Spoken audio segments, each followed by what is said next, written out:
Blessings, my viewers. Welcome back to the channel. Watch, like, share, comment, and subscribe. Hit the bell if you're new to the channel. Remember, the more I like the video, the more YouTube recommend it among its algorithm. So right now, remember last week shooting death of a mentally ill man in Seaview Garden, where you see on a video where a youth run come over, come slap where a little madman.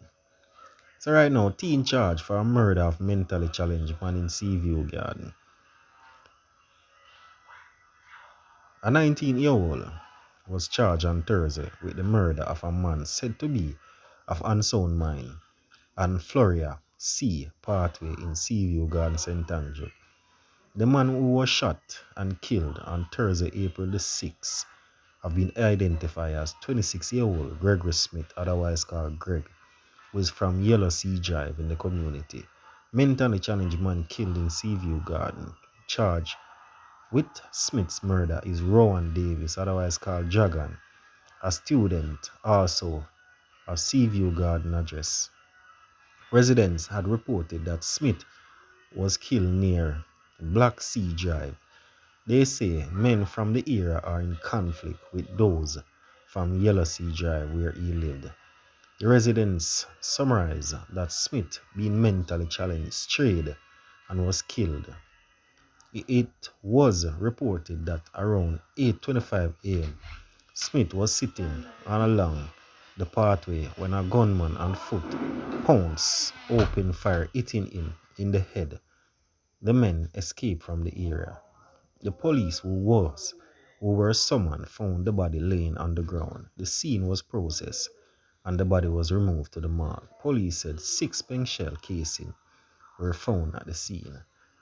Deputy Superintendent Police in charge of operation in the St. Andrew South Division, Coleridge Minto, called on residents to come forth with information on other incidents to help investigators within the division made strong court case. We want to appeal to persons who may have seen or witnessed any other incident to share information with the police or detectives in the St. Andrew South Division are very relentless in pursuing and ensuring that they gathered all the information to form a proper case file so that we can have conviction in our court, DSP Minto said. Community conflict led to St. James double murder, cops say. One of 2 men killed by gunmen at a party in Dumfries, St. James, Sunday morning was the intended target police investigation have uncovered. The 2 men have been identified as 33-year-old Alfonso Older, otherwise called Goldball, from Dumfries, and Giovanni Garden, 22, from Johnson Hill in Saltmarsh, Trelawney. The men were killed around 1:45 a.m. during a permitted event at a sports bar in Canaan, Dumfries. 2 shot at that party in St. James. Police said the gunmen were after Holder, who had fled the area but returned a few days ago. It was reported that 2 were approached by gunmen who opened fire, hitting them several times all over their bodies. The police were called, and on their arrival, Holder was seen on the ground laying motionless on his back in a pool of blood with gunshot wounds to his head and upper body. Golden was transported by residents to the Falmouth Public General Hospital, where he was pronounced dead on arrival. Police said initial investigation have indicated that there was an ongoing conflict between family members of Older and another man from the community. Older had reportedly fled the area after an attempt on the life of another man there earlier this year did not bear fruit. Why, my viewers, may I tell you, this whole knockings and clappings and reprisal thing and family conflict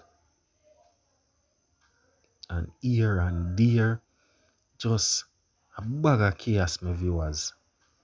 Me I tell you, say it not pretty, my viewers. It don't pretty. For telling you, say it not nice, man, my viewers. Something need to be done in all of this mayhem? Dad of Klang's gangster feels son couldn't resist wrongdoing, despite warning from his parents about some of the persons he associated with. Convicted gangster Ted Prince often did not agree with those advised, leaving his father to form the view that his son was unable to resist his attraction to wrongdoing. Those views are captured in a social query report, aspect of which were summarized and interpreted by Chief Justice Brian Sykes. In his words, in the Home Circuit Court in downtown Kingston on Friday, Sykes was assigned assessing the report prior to sentencing Prince, a convicted member of the Andre Blackman Bryan led one down faction of the Klansman gang, to 60 days in prison for contempt of court relative to shockingly urinated inside the courtroom. Watch, like, share, comment, and subscribe.